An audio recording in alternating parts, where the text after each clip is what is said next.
ചികിത്സയിൽ കഴിയുന്ന ശയ്യാവലംബികളായവർ അടക്കമുള്ളവരുടെ സംഗമമൊരുക്കി Guruvayur life care movement pain and palliative society.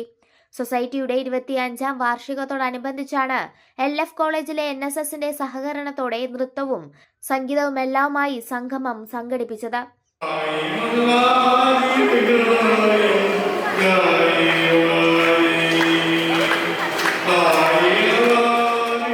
LF principal doctor sister J Binsy ഉദ്ഘാടനം ചെയ്തു. വിശുദ്ധ ബൈബിളിൽ എനിക്ക് ഏറ്റവും ഇഷ്ടപ്പെട്ട ഒരു വചനം ഇതാണ്: ഈ എളിയവരിൽ ഒരുവന് നിങ്ങൾ ഇത് ചെയ്തു കൊടുത്തപ്പോൾ എനിക്ക് തന്നെയാണ് ചെയ്തു തന്നത്.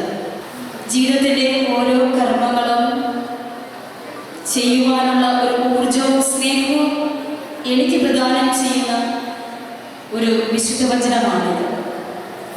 ഇന്ന് ഈ വേദിയിൽ ഈ വചനം വർഷങ്ങളായിട്ട് അർത്ഥവത്തായി തുടരുന്നതിൻ്റെ ഒരു നേർസാക്ഷ്യമാണ് നമ്മൾ കാണുന്നത്. Life care movement society palliative care അതിൻ്റെ യാത്ര തുടങ്ങിയിട്ട് 25 വർഷമാണ്. Life care president Nurunisa Haider Ali അധ്യക്ഷത വഹിച്ചു.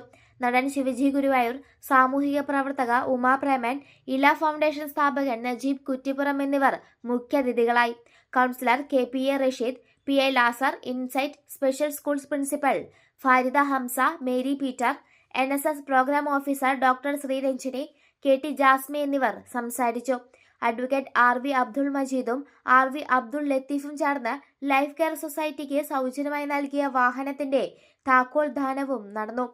RV Fasal Rahman, RV Siyad, ഷിറാജ്, CK Radha, Jihana Siyad, പങ്കജം എന്നിവർ നേതൃത്വം നൽകി. LF കോളേജ് പ്രിൻസിപ്പാൾ എല്ലാ രോഗികൾക്കും സമ്മാന വിതരണം ചെയ്തു. NSS പ്രവർത്തകരും ഇൻസൈറ്റ് സ്കൂൾ വിദ്യാർത്ഥികളും കലാപരിപാടികൾ അവതരിപ്പിച്ചു.